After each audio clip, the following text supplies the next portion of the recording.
Hello and welcome to episode 4 of Rebel City Podcast. As always, I've got Matt. Evening. And this week's guest is Kevan Reilly. How's it going, man? Not bad, man, not bad. I'm just realising I should have corrected you before we started. My name's Kevin.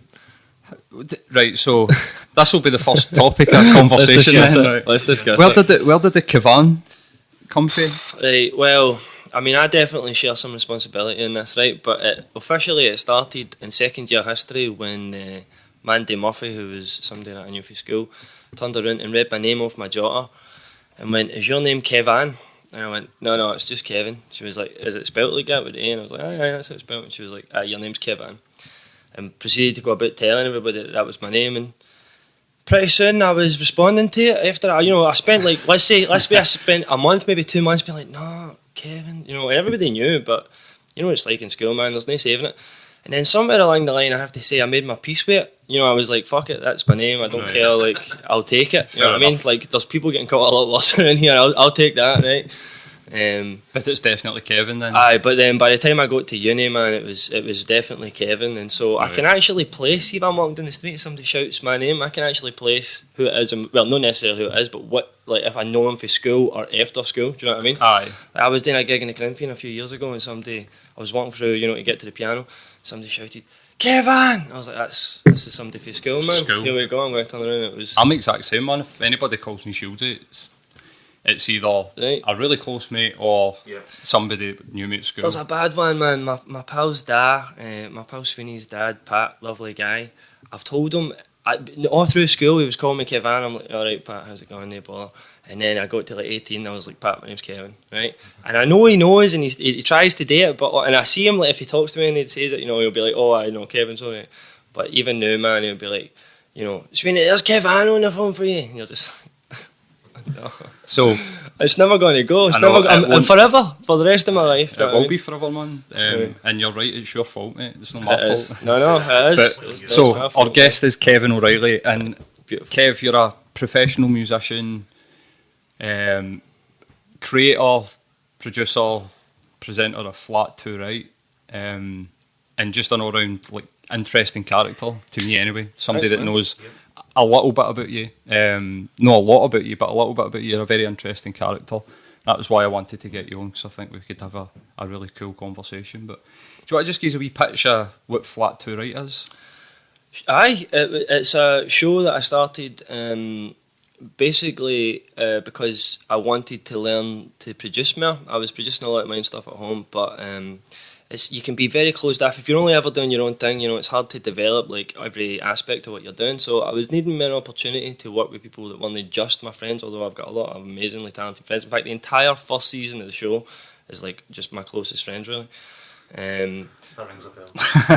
Right, but that's how it's done, man. Right, you need friends to help you start, but. Sure. So that's why I started it, and now I'm hoping to turn it into a kind of platform for local or Glasgow-based, preferably singer-songwriters, classical musicians, jazz musicians, folk musicians.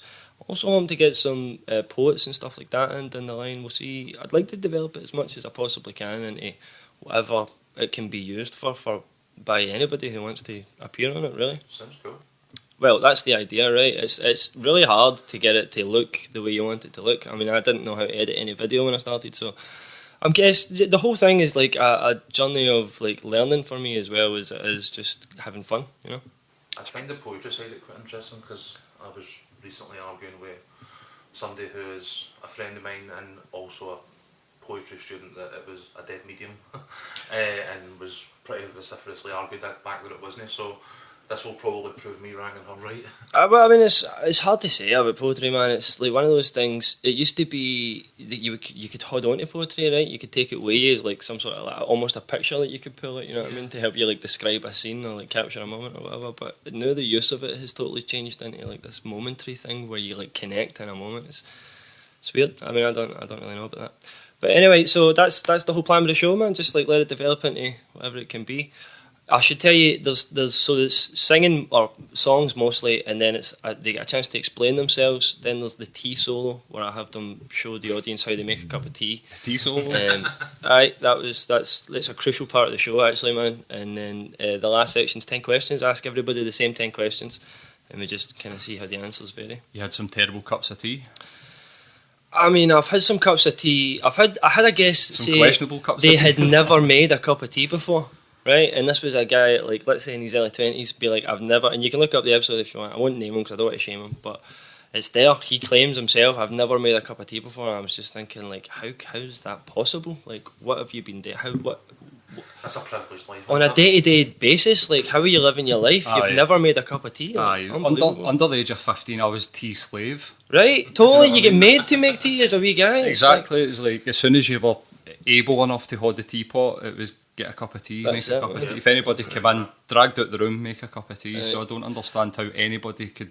Put a pot on for everybody. And usually when you're that young as well, you don't even like tea, right? It's like kind of like bitter drink for a wee guy. You're just like, ugh, nah, no for me. But then you probably by 12 you've developed a taste just for the sheer like force of habit having to make it all the time. I despise tea. You I'm not don't big like on it it? anymore myself. Don't like tea, coffee. Wow, man. See, that's what the guess is as well. Like, I'm a coffee guy. I don't do tea, but I mean, Coffee's taken over everything, so it has. I know I'm with the tea, man. I'm like properly British that way, I guess. Like old It's a school. cool format, man. And considering that you do it all by yourself, man, it looks great. Well, I should say, season 4 that we're just finishing off the new, I've had a lot of help, and actually for seasons 2 and 3, I had the wee tartan boot, Lindsay Logue, this amazing photographer, come in and help me take photographs and stuff and just make it look really cool. So that was a massive help. Season 1, it was literally just me in my spare room in my flat with my friends making a show. And this season, let's say I've got Michael McDade, this videographer, he's a director of photography, and he shot it all in 4K. Alright. Looks amazing, but oh man, it's such a nightmare for editing. Like, see when it comes down to it, like you've got, it's just the files are so much bigger. You know, it's just like it's such a much more time-consuming process. But I think it's going to be worth it. Like when we get it done, it should look amazing. He's That's that the idea. remote L. Technical difficulties, that HDMI cables. It's all good, mate. Being a dick. It's all good. But I mean, I would 100% stick a second on Wee Tartan Boot. Absolutely fucking amazing photography, especially for somebody that's doing it for herself. Let's see if you can get that to turn off. Aye, she is. She's really got an eye as well for like studio photos. Do you know what I mean? Like catching musicians like in the middle of their thing or like wee moments. You know, it's really like it's brilliant.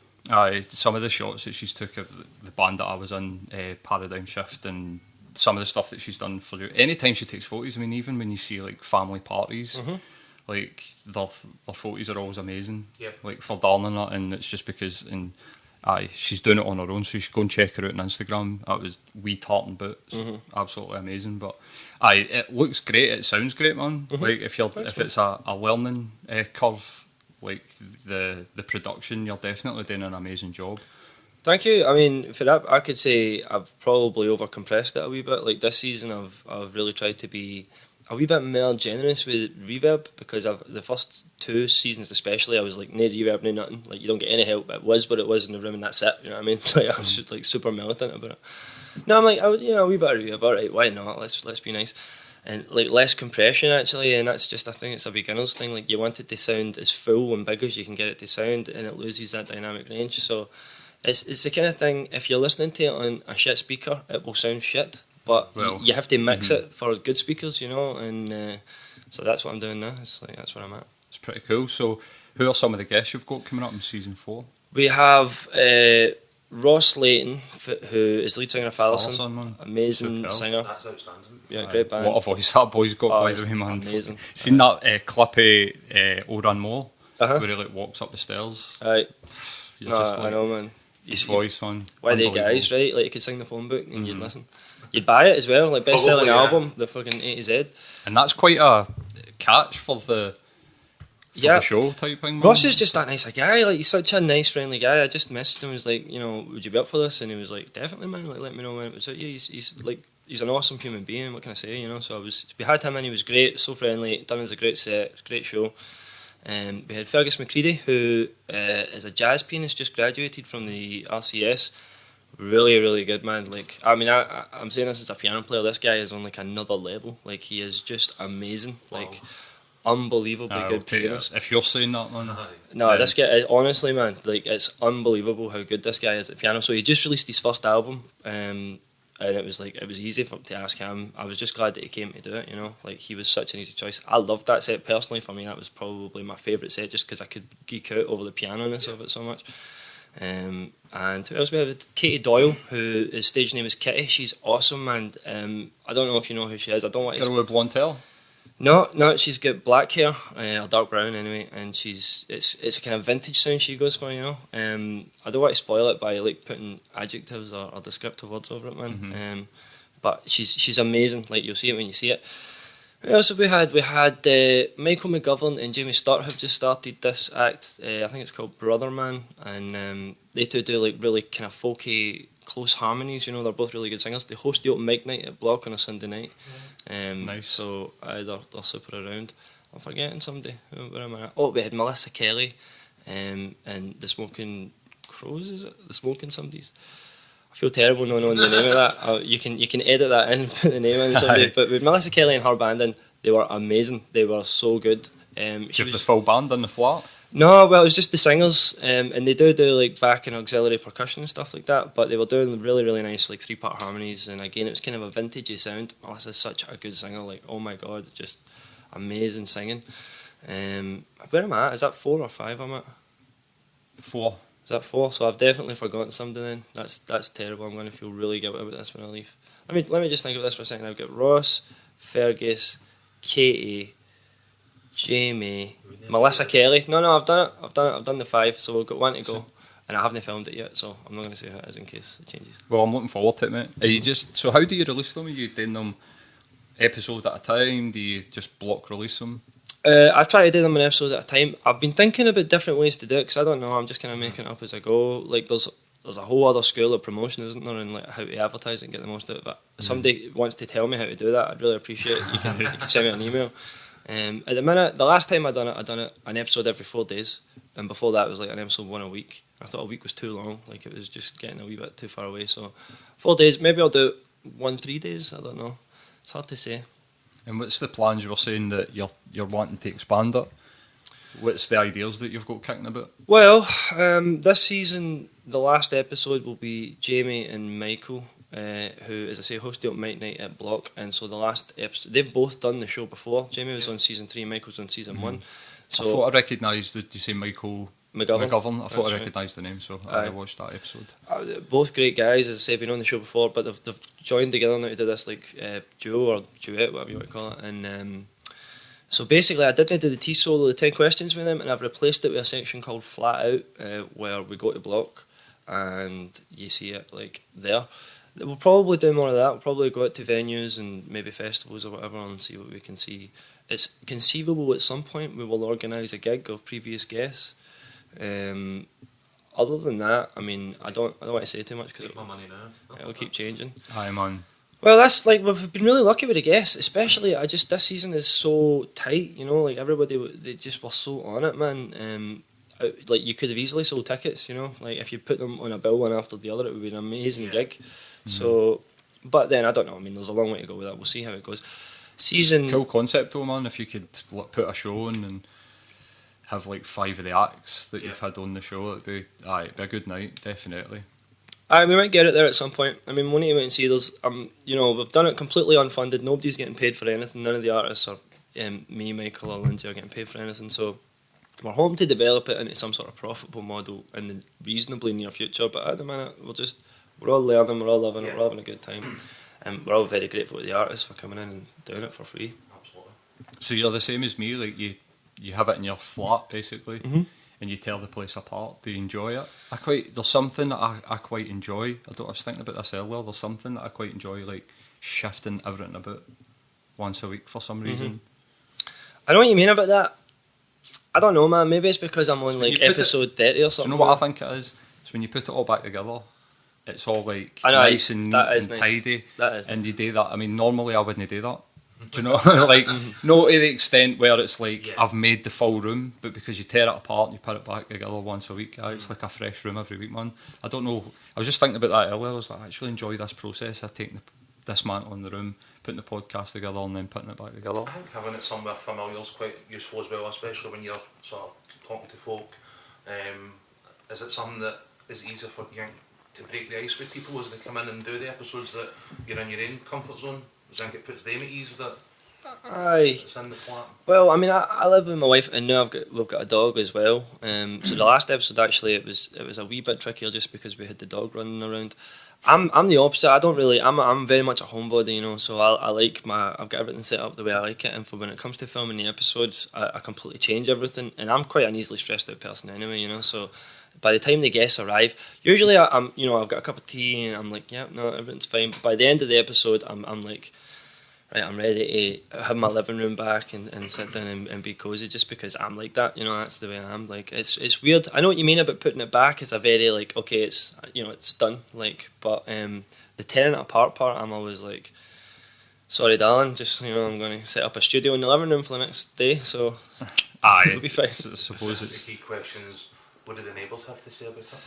They actually have been really nice in their silence. And I'm hoping they don't see this and start Long to may get it continue. ideas. Right, I haven't set up any drum kits yet, so you know those. Give and take. There's been a wee bit of compromise on both sides. They may not appreciate that yet, but we'll see. Have you considered that, like the Tenement TV type thing where you get the full band in and... Tenet TV kind of do their own thing, man. Like I don't really.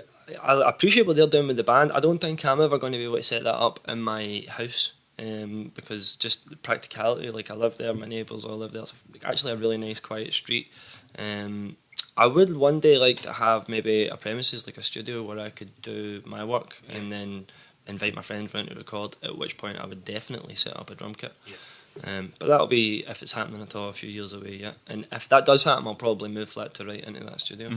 I just set it up, like have it just fully set up, man. I'd actually love to have a place that doubled as, like, you know, the live room is also like a production room, you know, like a TV production room or like a YouTube production room, man, where you could like really go full out on whatever you were trying to do, man. Like, I knew a boy, whatever. Glenn, an Irish guy, Glenn Maloney, I think his name was. He worked with me in Virgin Megastore, and he told me, and this was like 2003, he'd said to me that his plan was to turn the attic in his flat into a studio and have people come in and do gigs and just have it all set up. And he's like, I'll just have all my own gear and we'll just live stream gigs, so we'll just get bands in. And this was this guy's goal, but he moved back to Ireland before he'd ever got to it. But quite a forward, I mean, back then, to be thinking of that type of thing. Aye, man, totally. There are a few people out there that have done something quite similar, but remember the Foo Fighters, don't know if you've ever seen they played their album live at the end when they did their biopic.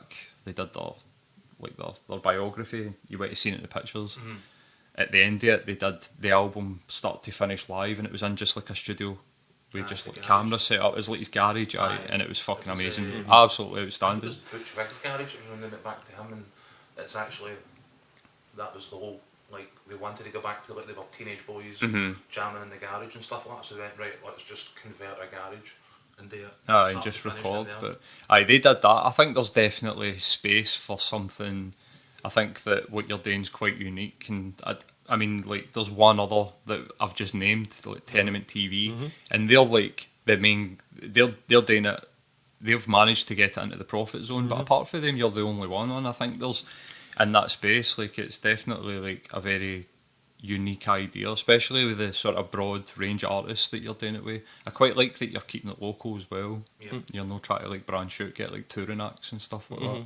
Oh, well, I mean, I wouldn't have turned it down if they were to approach me and say, can we do the show, man? Like, definitely, it's a space for anybody who wants it, really. But in terms of me going out and finding guests, I want it to be people that are about that, because we're so lucky, man. Like, in Glasgow, there are literally so many talented people. We take it for granted, actually, like how good the scene is. Every second pub in the city centre's got a band on a Friday and a Saturday night. You know? Right. They're maybe not always necessarily great. Well, every like third You know or fourth what I mean? band is a pretty tight group, and they know what they're doing, you A know. lot of folk putting a lot of themselves into it. Well, that's it, man. That's it, and it's to be respected, you know. And there aren't enough platforms for artists, like any kind of artist, whether it be jazz, classical, or popular music, man. Like, it's if you're starting below, like, you know, you've got a team of people working behind you to promote you and your albums coming out and all that. If you're trying to get to that point, there's really very little like down here to help you work your way up, you know. Definitely. It's like almost just nothing until you're something, and then you get all that, you get everything. But when you're below that, I don't envy people. I mean, like, even when I was doing gigs in the music scene and stuff, and we did a few gigs together. I was thinking about that the other night, actually, and I was thinking, like, what a fucking run you got, by the way, because you played 3 Ampersand shows, you played a sold out gig at Sleazy's, a sold out gig at Tuts, and a sold out gig at the Barfly.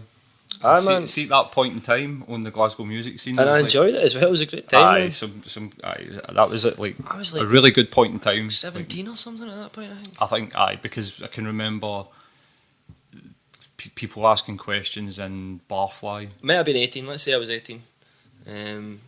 I was about 17 and 18 anyway. I think you had your birthday when you were like jamming with us and stuff like that. Probably something like that. But I was thinking that the other night. I was thinking, what gigs was it he played? And I was like, fucking hell, man.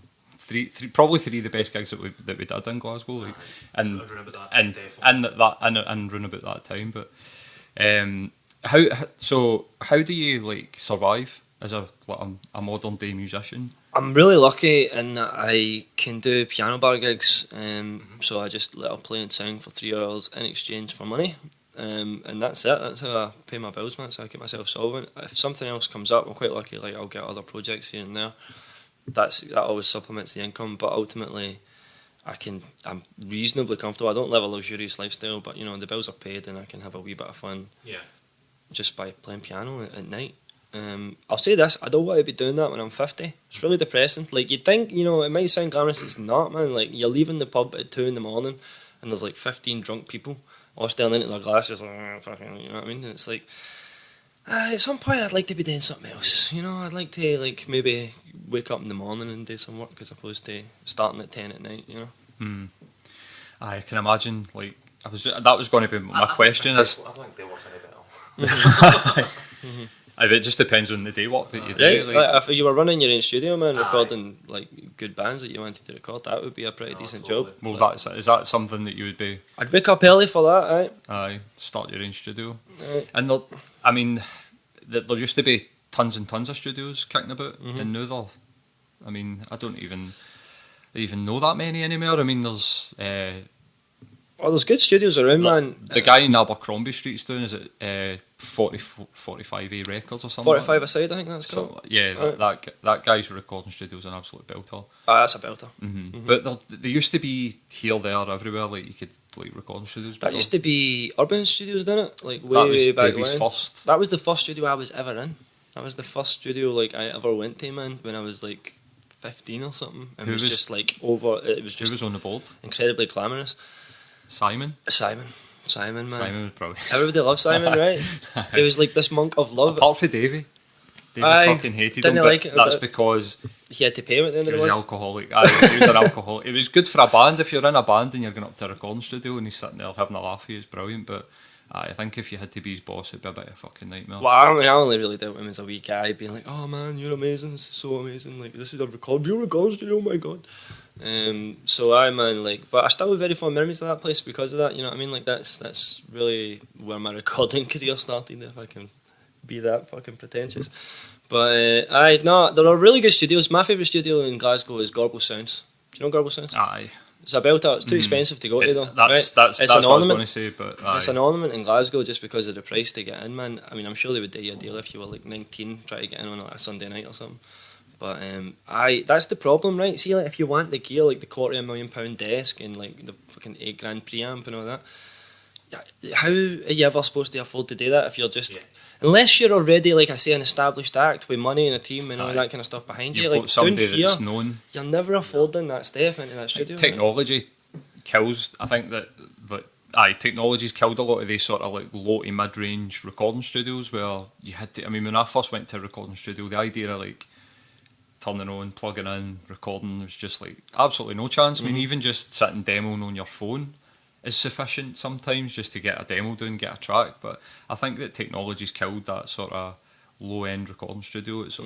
I mean, Gorble Sound. Well, that's it. That's what I'm saying. People, you can get a high quality recording out of a MacBook that would cost you maybe $2,000. And if you invest that $2,000, but you're probably talking, say that Gorble Sound's probably going to cost you $1,000 a track. Well, I mean, I'm not even sure, to be honest with you, but it's definitely it's a kind of diminishing returns at a point, innit? Like, depending on how much you're going to make after selling your album to your pals, how much money can you realistically afford to spend on a studio? Yeah. And if you can do it yourself in the house, okay, it's not going to sound as good as if you go to Gorp Sounds or a great studio like that, but you're going to get a lot more back for your money, right? Like, you buy a laptop for $2,000 and make 6 albums with it. You know what I mean? Or you can spend $2,000 and make half an album or whatever, an album. That's it, definitely. I always say to people that ask about like what interface should I get, what MacBook, whatever. I just say, look, fucking people have recorded high quality albums on an iPhone. You don't need that. Like, if you want it, go and get it. But you don't need it if you think that that's going to spark the inspiration in you to be better or whatever, or work harder. It's probably not going to happen. It's tricky, innit? I think the more you do it, the more you crave the sort of refined sound, right? Because you're always looking to improve and like creative, it's your creative process you can work on and all that. But really, when you wake up and you're going to choose between like an A and a B flat, like it's just a subjective choice. So that will change every day, and there's no like, oh, that's it, I've made it. Every morning I wake up, I will create amazing music because it's just whatever you feel like you'll make, right? So you can work on audio in a way that you can't really work on music. You know, you can refine the sound to the point where you're like, right, that's exactly how that should sound. Like that microphone and that preamp on that instrument, that's how I do that. You know what I mean? Yeah. And every producer, I think, has their own journey in that way. Like you develop your own relationships with equipment and how to get the right sound. Aye. Do you think that you would have an advantage because you're an amazing musician? No, even just Thank like you. like you get guys that are great musicians, or like I would consider a good musician. Do you know what I mean? Like Richie, I would consider a good musician, but guys like you, when you play, it's like you were saying about that guy earlier on. For me, you're on another level. So if that guy's on another level for you, it's like I don't even want to hear him play.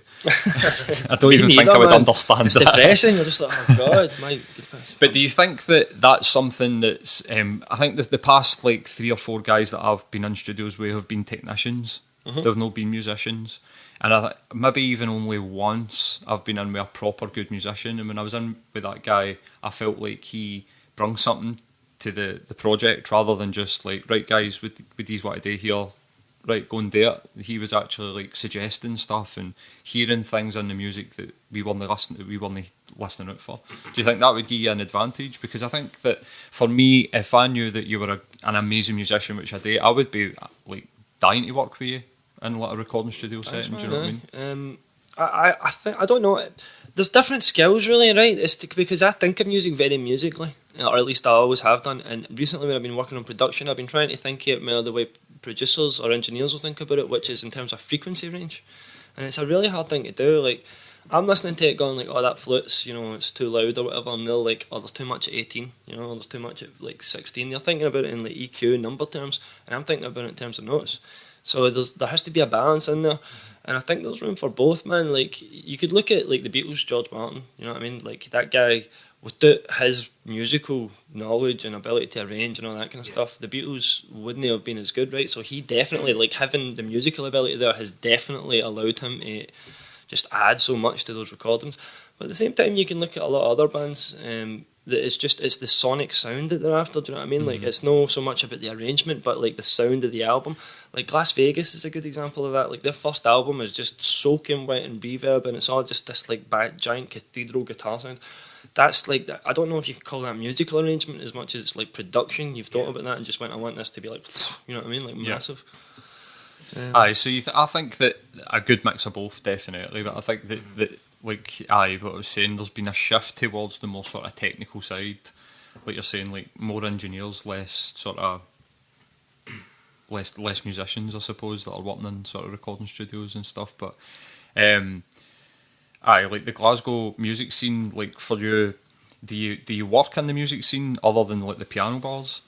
Well, I try, man. I mean, like anything, it's a cliquey business, right? Like, you have your friends and other people have their friends, and you all kind of work together. But I'd say that I try to be friendly, and I would work with anybody that would be wanting to work with me.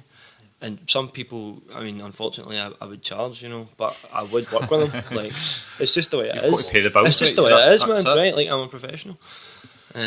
So I guess I try to keep myself about as much as I can. Like, It's weird, man. Like, Flat 2 Right, I can invite people in on that. I can say to them, like, come on in and do this. And in that sense, I can connect with the community. But in other ways, I need the community to invite me to go and connect with them. Do you know what I mean? Like, it has to be a two-way street. I think in the build-up to this, I read on your sort of Facebook, social media, that you've been involved in, is it the Sloan's Opera? That's right. Aye, no, that's right. Noise. Talk about that. Aye, well, I was commissioned by Noise, New Opera in Scotland Events, great company, supporting young composers. They asked me to write a 15-minute opera about PrEP, which is a thing that Scotland have just made. It's a drug that prevents HIV that Scotland have just made free on the NHS. So basically, if you take PrEP and then have unprotected sex with someone who has the virus, you basically won't catch. I think it's like 96% effective or something like this. Okay. So it's amazing. Like, it's absolutely amazing. This like breakthrough in technology, obviously, of prevention. And they wanted to celebrate it. So Jenny Knotts, this amazing librettist, wrote this really lyrical libretto and sent it over to me, and I wrote the music, and that was good.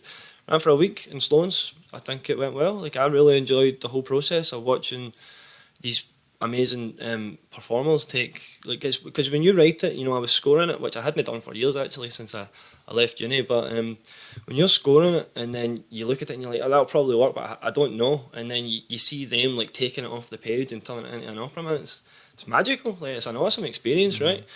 So, and then I got to watch it being performed for a week in front of audiences. Like, it was an awesome time, and they paid me for it. Do you know what I mean? It's sick. It's so amazing. Like, when it goes right, it's like it goes so right. Yeah, I had an absolutely amazing time, and I'm very grateful to Noise for commissioning me to do that. That's a. I can't even imagine what it would be like to try and score something and I'm try and I'm now hear it. baffled by the notion of a 15-minute opera about AIDS. It just, Well, I should explain it. It that wasn't. would be a concept that just would daunt me, I think. The libretto was very like lyrical. It was very poetic. It was sort of an untraditional libretto. Like, normally you'd look at characters in a place and like a narrative that has like a beginning and end, but it wasn't like that. It was more like a poem, and it was these unnamed characters in this unnamed place that were speaking in no clear conversations to each other, but in very like poetic phrases, almost to themselves, but at the same time with each other. Yeah. And it was called Love Speaks. I'm actually not sure who came up with the title. It was not me. Not that I don't like it. It's just that it's sort of it was more complicated than that, right? It was like these people are trying to connect in this sort of very strange way. Do you know what I mean? Like, musically strange and like lyrically strange. Aye, very abstract is a good way to put it. And yeah, by the end they sort of get together, and they have been able, like, the point is PrEP has enabled them to get together. You know, it's freed them to be less anxious about, you know, is this person infected, do I need to be careful, whatever. They're free to go and allow love to So is do what this it's doing. PrEP something that's explicitly for like the developing world? Is that something that where, you know, they're going to try and use as a preventative measure? I Or mean, is it I would certainly hope so. Yeah, we done a quick Q&A about it. I'm in no way an expert, but I know there are people who are like expert in this field who are like thinking it could really help us to eradicate the AIDS virus eventually, if we can use it in places like Africa, but also in developed countries. There's no reason why people who are wanting to have a free sex life can't make sure that they're protected. okay? It's funny that we've not heard anything about it. There you go. I must have been just sleepwalking my way through that one. Possibly. But how do you find working by yourself as a musician? I need to love people. Mm-hmm. I don't think I've ever really worked on anything by myself. And I was thinking about this question. So it's something that intrigues me, especially with like thinking about like mental health and how do you keep yourself sort of fresh and motivated. But how do you find working by yourself? Well, I mean, I don't always. Sometimes, you know, I definitely have parts where I'm less productive and less motivated, just because it's easy to get on top of yourself as well. You know, if you're your own boss and like you've set a goal that's up here and you're constantly trying to reach it, but I mean, like way up there. So it's like in 10 years I'll be there. Do you know what I mean? Yeah. It can be hard to be like to take the day to day in perspective of that. Do you know what I mean? Like, you can feel like you're nowhere or you're going nowhere, and that can be it's a difficult thing to manage. I'm very lucky in that I'm married and I love my wife very much. We've got a great relationship, so every day I have, you know, human contact. Like, I'm never isolated to the extent. I have seen myself when Claire's like in Germany visiting her mum and dad. Not so much in the last couple of years, but way back when we were first dating, I've seen myself going to a place where I would work for 18 hours and like forget to eat. And, you know, just like completely like shut the world off, and then go to bed, wake up and do it again. You know what I mean? And then Claire would come back and she'd be like, "What the fuck are you doing? Like, get your shit together." You know what I mean? And so it's really important to have like a if you're going to work like that by yourself, it's really important to have somebody that can keep you in check that way. You know what I mean? Even if you're just mirroring yourself in their eyes, do you know what I mean? Like you'll keep an eye on yourself for their benefit because you don't want to keep you connected to the outside world. Exactly. Claire's, she sings, is that right? She's a soprano. Yep. In fact, she's done Flat 2 Right. You can check it out. She's a great soprano singer. She does a lot of different stuff. It's all in Flat 2 Right. Actually, I won't even because I'll never get it all right, and I don't want to get in trouble when I go home. So. I'll post links to Flat 2 Right in the comment section anyway. So, it was so. What about like your actual music? So, working with other people was thinking more along the lines of like bouncing ideas off of people and then getting sort of like positive feedback so that you're like, no, I need to keep going with this, because I know that for personal experience, if I just sit with myself and try and write music, or even being expressive in any way, I mean that in like writing, I know that you write a blog, and how do you, so I would always just doubt myself. I would never put anything out. If I was just to sit by myself and make all the decisions. Failed attempt to write a book in my 20s that pretty much dropped me off the deep end. So it was, and again that was on mine. I think that's something that maybe I should have been more willing to work with other people on at the time. I mean, well, I don't really have you should see the amount of stuff that I don't release, right? Like 95% of what I do doesn't see the light of day, but I don't think that's necessarily a bad thing. Like 95% of what you do will be shite. Mm-hmm. So you need to come to terms with that as well, don't you? If you're going to do anything. And actually, it's upsetting because you'll release something and then it depends how good it is, how long it will take you to think it's shite, right? Like, see if it's only a wee bit good and you've only just convinced yourself. Like in 2 days, you'll look at it and you'll go, I shouldn't release that. Was that doing it? I'll just delete it, right? And if you think it's really good, you'll maybe get 2 months, maybe a year, and then you'll look at it and you'll go, oh no, that was shite. Yeah. So I stumbled across the old blog. We were talking about setting up a kind of sister blog for this, where maybe guests can contribute content and stuff like that over the weeks. So we have a few guests that enjoy the writing process, and part of that was that I stumbled across it, and I've not brought the courage up to read any of it yet, because you're talking 2 months. This has been maybe like 10 years. The doubt is there. I surprise myself. Like I go back and listen sometimes to like music, and I find that it's better now than what I thought it was then. Can go full circle that way, I think. It can go that way, or not that you say you need to think it's rubbish, but just if you take a long enough break, and it's the same way if you over listen to a tune, right, and you go, I love this song, and then you listen to it 100 times and you think, oh no, it's shite, fuck it, I don't want to hear it anymore. Then you get 5 years and you hear it again, you go, that song's fucking brilliant. Why did I stop listening to that for? Do you know that way? I think it's the same thing. Like you because you're in music, you're going to listen to it, right? So you do your mix and you think, oh, that's fucking brilliant, I love it. You're listening to it for 6 months, and you go, right, well, I've kind of heard it now, I don't want to hear it. And then you wait 5 years and you listen to it again, you go, that mix is fucking brilliant, man. Do you know what I mean? I don't think I ever listened to anything the first time and thought, I love it. Really? I always sat and went. You were always pretty high. I don't. Just the way I'm built. I'm just always go. Don't like it. Fair enough, man. The amount of times that we would sit, we'd always go to the motor to listen to demos, because it's like speakers. The shit speakers. How's it going to sound? I don't know where that came from. Probably a movie or some fucking bullshit. But we sit in the motor, and the amount of times everyone would be like happy, and I'd just be like, nah. Something about it. There's always something. I think that is like. One of the weird things about music is that you've got an idea in your head how it's going to sound, and when it doesn't sound like that, you're almost disappointed. But that sound in your head's almost like doesn't exist. Do you know what I mean? You're pushing for something that just. Well, it depends, man. I mean, it kind of does. Like the whole point of composition and scoring is to listen to your. Well, it depends what your technique is, right? But for me, it's to listen to your inner ear. So, like, if you think of, like, say, an opera or whatever, like, if I was to ask you to write an opera and you were to shut your eyes and imagine the cast walking on stage and beginning their first tune, right? You would imagine that with a certain sound on it. You'd go, it would sound like this. And then scoring it, you would go, right, well, that's what I'm hearing in my head, that's what it sounds like. And then obviously you don't get that, unless you're amazing, you don't get that exactly right. You hear it back and you go, I'll get these notes wrong and this bit's not right. And you just adjust it from there until hopefully you get to a point where it's exactly what you want, you know what I mean? I don't think I ever got good enough at doing that. Well, getting it for the sound that you want in your head and try and like try to make something that sounds like what you've got in your head. I don't think I've ever got good enough at that. Maybe that's That was my thing with. So you're saying like 95% of your stuff doesn't see the light of day. So would you think that the secret's just work? I mean that's definitely been a big one for me, because there's been periods all through my 20s where I would work really intensely, but then there was also periods where I just wouldn't. I would be away partying or doing whatever. And I'd say probably about 28 or 29 I was like, right, no, I'm going to just be really consistent about this now, and every day I'm going to work. And I've been doing that since. Like I wake up in the morning and I get to work, and that's it. I don't take days off ever. It's amazing. So that's the bit. That's the. How do you motivate yourself to do that?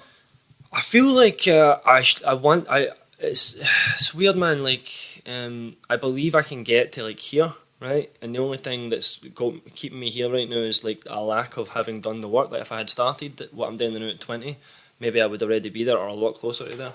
And so I get that feeling all the time. I feel like I'm guilty. I almost owe it to myself that I need to do this work now, because I've let myself down by not doing it for so long. Absolutely.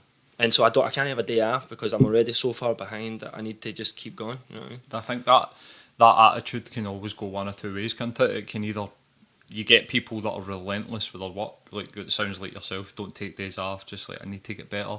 But then you get people where the mountain that they've put in front of themselves sort of demotivates them. They don't even want to take the first step. Do you know what I mean? That's what's so interesting about that attitude that you've got is the thing that drives you, and that's like awesome, man, and like more power to you, because do you know what I mean? You clearly put the work in, but that exact same attitude to somebody else can make them know what to do at all. Run as far away from it, gives them sort of like anxiety even thinking about doing it. I totally know what you mean. Like starting anything new is really intimidating, right? Like if you know you're going to be shite at something, then the first time you don't want to do it the first time, I'm going to be shite at this, right? And it's like I was about like that with video editing, right? I didn't want to start really learning to video edit because it was like I don't know how to do it. I don't even know where to start learning how to do that. So it's like it puts me off beginning, right? The first step's the hardest, but then once you've started doing it and you kind of know roughly how to throw it together, then it's like a journey of improvement at that point, right? And I don't know, man. I guess it's like it's a fear, it's an ego thing, innit? You want to be good at everything, and being shit at something is know what you want to be, so you won't do it. But you have to be shit to get good. For sure. I started doing martial arts about 6-7 months ago, something like that. August, 9 months ago now. And that was a process of like relearning how to be shite at something. And because I would come away from the classes and just be like, how am I no good at this? I've been gone for like 4 weeks. And like getting annoyed at myself for getting tagged off a guy that's been doing it for 10 years, and then it's humbling. It's been something that's really changed my attitude, I've got to say. Like I don't fear anything now, if that makes sense, because I know I'm going to be shite at it, but I know if I keep doing it I'll be better. That's it. So that's what motivates me. That's more like the sort of like the baby steps that I get. So like the you were saying earlier about like the 10-year plan, and then making it relative day to day. I enjoy the baby steps. I think that the challenge comes in actually just making them, and so that you can know what's next, and like that sort of like next step. Like myself, you're a bit of an advocate for weed. Absolutely, man. Legalisation of weed, right? Definitely. So what's your feelings on the latest sort of sceptical? I'm sceptical that it will happen in the UK anytime soon, even though we supply medical cannabis to whatever, half of Europe or whatever it is. Like, we're one of the biggest suppliers of medical cannabis, so you know that the government are happy. In the United States. Is that right? Bigger than... Well, one of the biggest importers, I think. That's amazing, right? So you know the government are happy to profit off it, and so you would need to assume it's a public health concern, right? Like, the people can't have it, but then you look around the world now and it's getting legalised loads of different places, like more places than I can name at the minute. And the difference it's making to those local economies where it is. Tax money, recreationally and medicinally is unreal. I don't see it happening in the UK anytime soon because we are so conservative in our ways, especially Scotland, as much as we might not like to admit it. I mean, we've become a more liberal country in the last, let's say, 10, maybe 15 years, but we're still deeply conservative actually in our views about a lot of stuff, and I think weed will be one of those things. Same in England and Wales. I don't see it in Northern Ireland. I don't see it happening anytime soon. So I actually think it will be like France, Germany, everywhere, Belgium. They'll all legalise weed, and we'll be like the one place that hasn't. So it does feel as though there's a groundswell as it spreads across places like the Americas and not Europe and stuff like that. And I'm kind of with you that I think that there's a puritanical kind of undercurrent to British society that just probably won't allow it. And I was saying prior to the show the day that I can't see a universe in which the Tories deliver it. You know what I mean? Like, so. Can you imagine that? What Tory Prime Minister will what would they look like? Probably Boris Johnson. I can imagine Boris being like, "Pure guys, spark it up." Right enough, like, right enough. Like, but if it was going to be him, it would need to be Boris, right? In the hope that he would get away with his absolute nonsense that he does on a daily basis. But he might get away with it. So if you're Boris, man, like that's a decent tactic. Like I'll legalise weed and then I'll just do what I want, right? Do you not think that the profit motive might push it through? It depends how bad economically things get, right? Like at the minute, I don't think there's any economic argument for it. I mean, there is an economic argument, and it's money thrown away. Like you're throwing money into the black market, and you're making people like millions and millions and millions a month get but through they know into that, this black right? hole. They know that, and it's the system that's been running for a long time now. It's like I don't know, man. I really don't know. I think if they had wanted to do that, if that was their concern, like, oh, we're losing all this money in the black market, they did that a long time ago, right? I seen an interesting interview with an American guy that said that he was on BBC, maybe BBC, something mainstream anyway, and they were asking him, and he said it's a matter of time because as soon as the lobbyists get behind it, that's it. Yeah. He was saying that, and pretty much saying that none of your politicians have got any values. And they don't care about this and that. He said that as soon as the big money gets into it, and he said it's already started to happen in America, where like they're starting to sell smoking accessories at Walmart and these types of things. It's starting to creep into the sort of supermarket culture they've got in America. And he said as soon as the lobbyists get behind it, that'll be it. Every one of your politicians will just fall one by one. Yep. And he's like, and it'll be big money. But that actually scares me. I would rather it stayed illegal than it went. Like I actually would rather that it stayed. I'd rather that it stayed illegal than it came out like this sort of just making billionaires richer. Because when it gets legalised, it's going to be by big pharmacy companies. Yeah, when it happened in America, there was like a few new millionaires that came up that were like.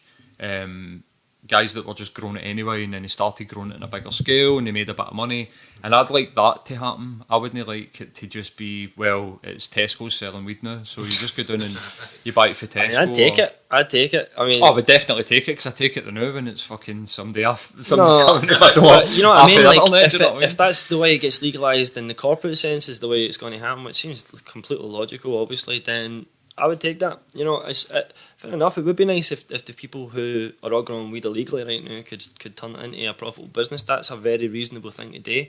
These big companies can just big foot them back and just push them. Well, that's it, right? That's it. You would need. You could maybe make it law. You know, like you could try to make it anti-monopoly, so or whatever. But see, to be honest, the demand. Like clause 1, everybody needs to chill. Like clause 2, and so on.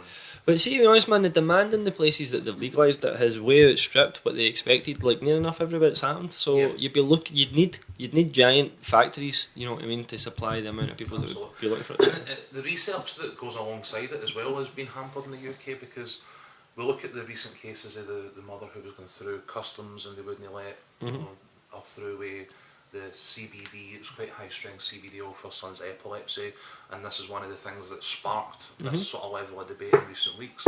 And so it's not even just about the black market or criminalisation. It works and should work across multiple facets of society. I mean, it just doesn't make any sense to me why we don't do it other than puritanical values. I think that's what it is. I think because it's been illegal long enough now, it's seen as, it should be illegal. You don't question something that's just the status quo, right? Or know everything. And it's strange because there seems to be two schools of thought, which is people who are like, no, of course it's going to be fine, we can legalise it, and look at the other places, they're all fine. And then there's people who are like, no, that's like opening the door to criminals to make money and all this. So. It's this.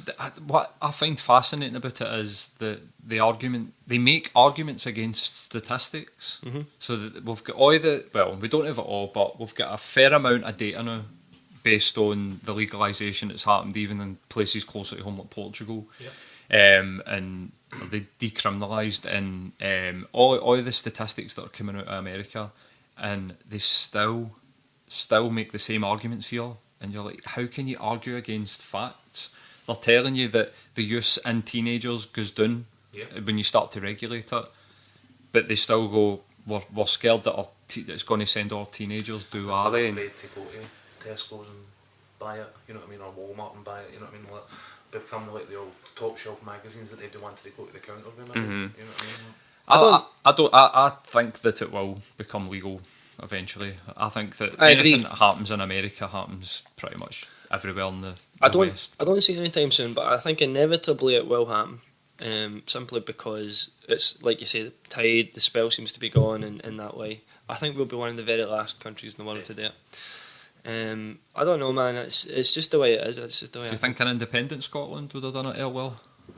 I think we'll get more chance in an independent Scotland. Although again, I'm not 100% on Scotland's liberal credentials, man. I know we all like to believe we're a super socialist liberal bunch. The SNP passed a motion at a recent party conference in favour of medicinal marijuana that then later didn't sort of pan out in legislation because of minority government or whatever.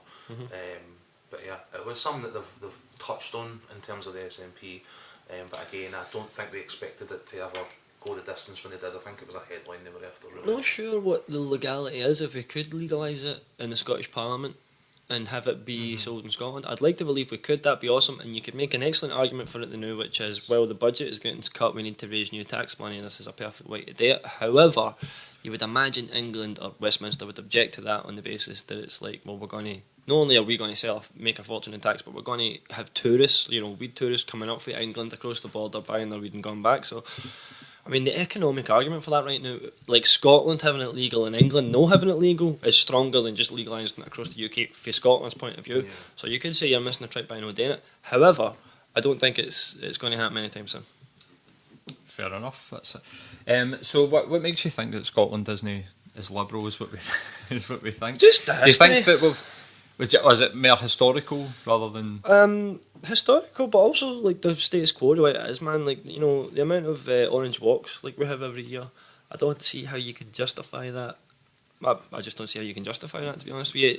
Against, let's say, no having a St Paddy's Day parade, right? You'll say we can't have a St Paddy's Day parade that might incite violence. We can, however, have 1,000+ orange walks a year and pay for it. And things like that.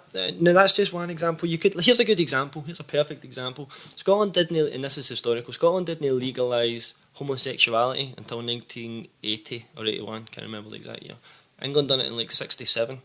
So that shows you, like, we've got a more, let's say, waspy, white Anglo-Saxon Protestant, like very stuck. Like, this is how it has to be.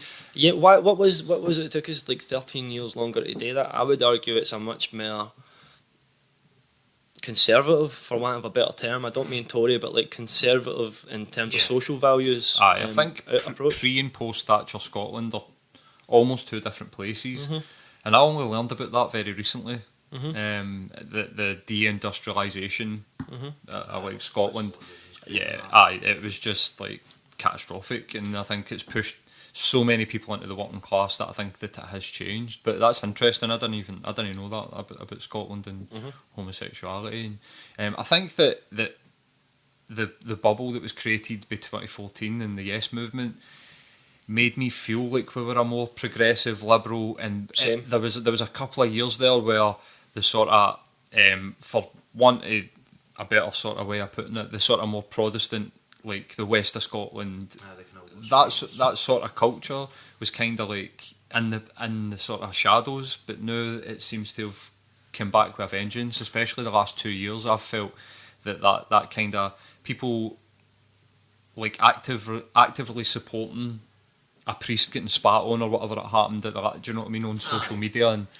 And I think it sort of shone a light on what was there, right? I do believe there's a lot of people in Scotland that are very liberal and socialist minded, and very seeking egalitarian society, but everybody can get a chance. No prejudices of any kind. This is the thing. I mean, and even just in terms of the Orange Walk, I don't necessarily think they should be off the streets.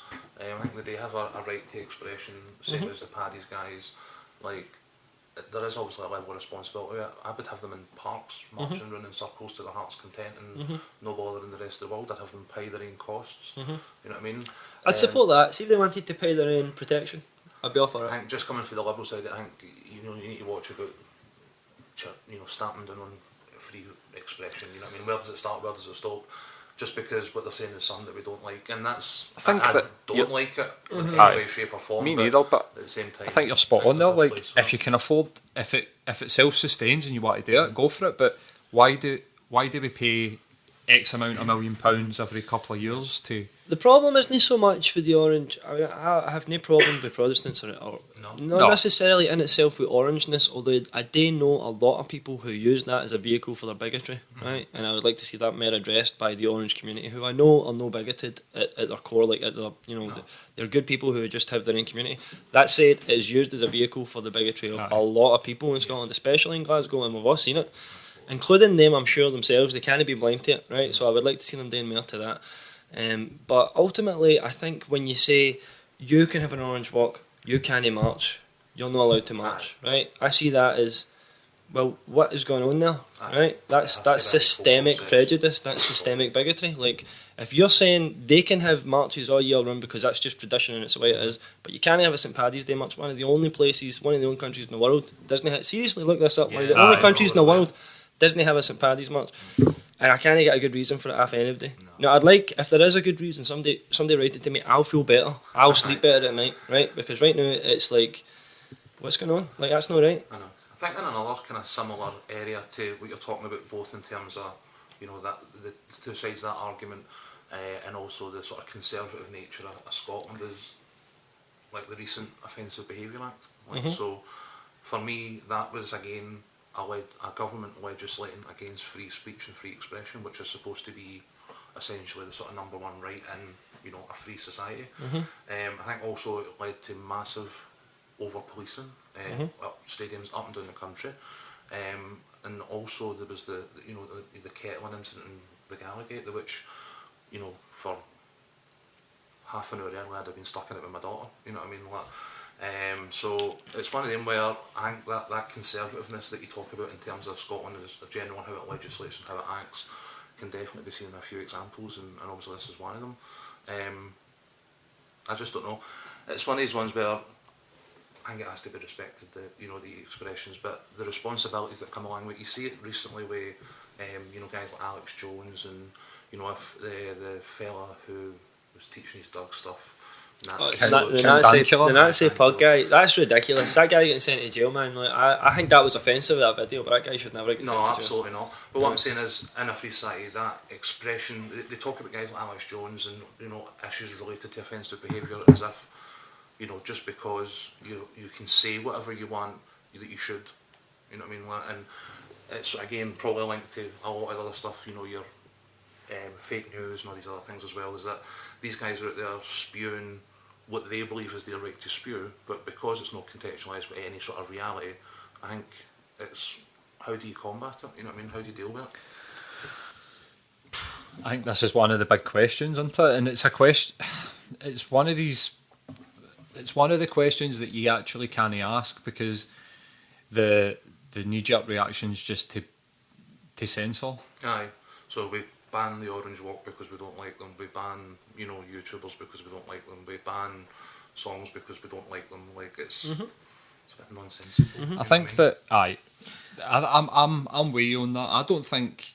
I mean, I try and think about this, and I can't really see any other way than just having complete freedom of speech and just shame anybody that does anything that's offensive. I'll put this to you, right? See if you tried to get the Orange Walk started, as if it wasn't like a 1,000-year-old tradition. Oh, it'd be like the KKK. Well, if you took that application to Glasgow City Council and went, see, there was a massacre, right, like 1,000 years ago, I want to celebrate it, you'd be like, nah, mate, nah, I'm not really up for that. Like, we'll just let that one go, thank you. That said, I appreciate its tradition, its cultural thing.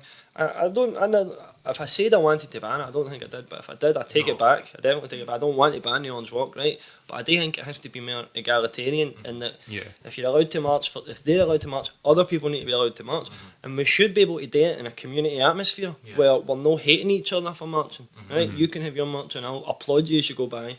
And next month I'll have my march and you can do the same. That's how it should be, right? But it isn't that. There's a deep-rooted problem in Scotland that's way, way deeper than anything today with like one community or one march or anything like that.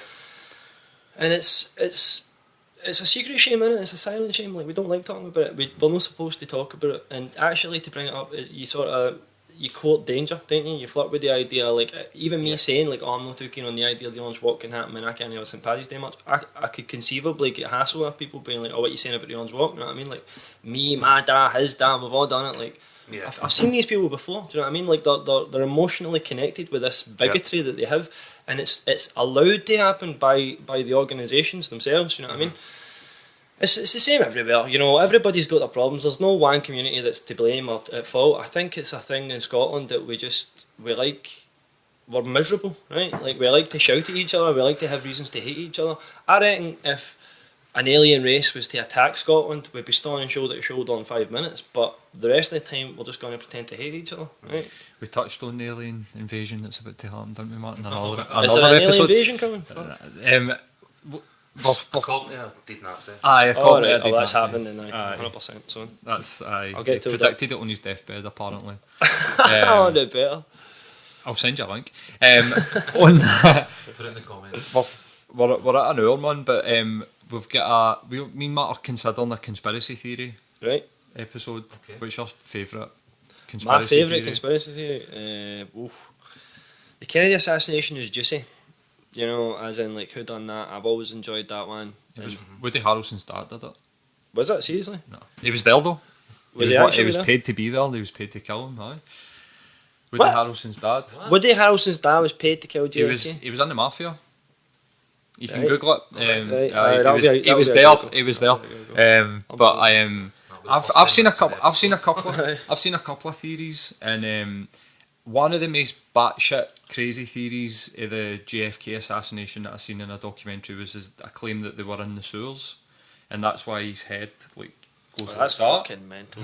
But That's fucking mental. somebody that was there said that at the time, and I'd read this because I was like, that's fucking nonsense. How they were in the sewers and they shot up for the Right, sewers. through a car? Through a motor? No, well, it's Was that a storm drain or something? like there. It was a big storm drain, right, like they're one of the shooting American, across. where Yeah. it's like basically like I thought you meant, like, bricks missing so that water can come down. And I'd seen it in a documentary where the guy was saying this is what happened. Definitely, I was like, right, this is so fucking mental. And then there was something else that I watched a couple of months later where they said that the first place that they ran was down to the storm drain, and I was like, wait a minute. So there's something that you can go in if you like JFK. I like a lot of sort of crazy conspiracies that just make me think. There's some belters that are hilarious, Aye. man. Oh, yeah. There's some Flat Earth is... That- I mean, come that on. fills me, man. Come on. It's just I know. people being dicks. I've watched Do you a think couple. so? I might agree with you, man. It's unbelievable. I'm just trolling people for this. I've watched a couple of documentaries just to see what's going on here, what Yeah, they're saying, what you'll they're say claiming, and I watched a podcast. They had a flat earther on, and they said if you watch one flat earth documentary, watch this one. So I was like, straight away, take a note of that, and I watched it. And basically, all the arguments are based on if physics didn't exist, this could be possible. I mean, he was saying stuff that like. That planes taking off are like holograms because there's no air. There's no like you can't do like the air pressure to fly and stuff like that. It was so fucking mental. And this was their flagship documentary. Right. I've just never heard an argument that I've thought, oh, that makes sense, right? Like, I don't get it. I don't understand what's converting people to this idea that the Earth must be flat, actually. I think it's just a complete bam up. You think so? Just Aye. a lot of trolls that have agreed Folk are just around like, a "Aye, community? fuck, people are getting annoyed by that. Maybe. Just like jump on that. Do you think somebody's maybe been sitting and went, let's see if anybody believes this shit? And went, the Earth's flat or whatever. But it's been a popular one. That's a really. A guy shot It himself goes into back space, like in a homemade rocket. So he to did. try and prove Did it. they survive? Take photos and prove that the Earth was flat. Did they survive? Well, I'm assuming so, but it was one of the ones I read it in the build up to it, and then went, nah, bullshit, and then never went back to it. You know what I mean? So he might have actually proved that the Earth was flat, and I missed it. To be fair, you know I feel like we'd have heard about that. I feel like if somebody managed to take a picture on their iPhone of a flat Earth, we'd all know about it by now. Aye. Like, that would have hit Twitter like a fucking fireball. Aye. Right? Like, fuck's sake. I think my favourite one, it's not even my favourite one, it's just one I've heard recently, is that all dinosaur bones or fossils are actually big birds. And it's a conspiracy to make people think that oil will run it, and in fact that oil isn't a fossil fuel. It's just the centre of the earth is just made of oil, and it reproduces constantly, and that's why like they come up with this idea of the dinosaurs and fossils. You need to think these people are just sitting like in their house eating fucking Doritos and then say, oh, do you know what? I think theirs full of oil. And then write it down and people go, oh, he's right, have you seen this? Do you know? Aye. Do you know whose church promotes it? Promotes the idea? Jeff Sessions. Jeff Sessions. That's his church. They are Promote full that of oil. idea. They think that oil. So this is all like coming together with the sort of climate change and all this, and you're like, where's this? Is this coming for this wee fucking? Some of the stuff, man, that you hear coming out of churches in America, man, it's fucking unbelievable, innit? Like the Westboro Baptist people, man, is they've got to be some of the worst human beings alive, man. Like it's unbelievable what they do. I think it's incredible what you can make somebody believe, like that they would actually believe that some of the shit that they some of the stuff. I mean, going and protesting like soldiers' funerals and all this type of stuff. I mean, it's crazy. I loved the Foo Fighters. Again, back to the fucking Foo Fighters. I do love the Foo Fighters, but did you see when they went and played for them? So the Westboro Baptist Church protested outside a Foo Fighters concert, and the Foo Fighters got on the back of a truck and dressed up as rednecks and went and played, while playing Leonard Skinner and stuff. To them. It was Having fucking said that, awesome. did they enjoy it? Were they enjoying it? I think they were. They're good sports. They're good sports. That's the thing. Like when anybody goes and approaches them, they're like the ultimate trolls. I don't actually believe that they actually believe what they think they believe. I've seen a few that went through things with them. I'm not sure about that, but I know. there is a reaction factor to the protest. Definitely, you know what I mean, like protesting. I'm just thinking, right, like if my let's say what big God brother tells you to do. or son or uncle or whatever was dead, right, in a war or something like that, and I turn up to the funeral and I've got this fucking crowd of fannies outside going, aye, God hates fags and that, mate, you'd be wanting to kill them. You'd be like, what the fuck are you doing? Get to fuck, you don't even know this guy. You know what I mean? Like, what right have you got to turn up and talk shit? You know what I mean? Oh, they're horrible. Military funerals in America, like that's a sensitive thing for them, and almost everybody that's going to be armed. You know what I mean? You're going to get shot. Surprising that none of them have been shot. That is actually a surprise, isn't it? Just shows you. Like, when I'm saying they're good sports, I'm not meaning that they're nice people. I'm just meaning that when the cameras come, they're more than happy to put on a wee show. So I would have probably thought they would have probably jumped about like Foo Fighters. They'd have probably not been like pure get to fuck or whatever. They'd have been pure loving it because the cameras were there and like they're getting some attention. Because that's really all that they're there to do, isn't it? Is to get some fucking attention. It's just a whole bunch of people that need to fucking, I don't know, get their hole. Get laid a wee bit. Aye, Smoke some weed. maybe. Anyway, dude, that's us past hour, man, and we've got a Celtic game. Aye. What time is it? It's 7 minutes past 5, and the game kicks off at 7. So fine, man. The game it starts on BT Sport 6:30. So we'll stop there, man. Thanks very much for coming on. it's been my pleasure. Thank you guys for having me. I hope this. I'm really enjoying your show. I'm going to keep watching it, and I hope it all goes well for you, man. I'm looking forward to seeing it develop. Thanks very much, dude. And all the links for Flat 2 Right, anything that we've spoke about, we'll just fire in the links to them on YouTube and SoundCloud. Cheers, man. All right, see you.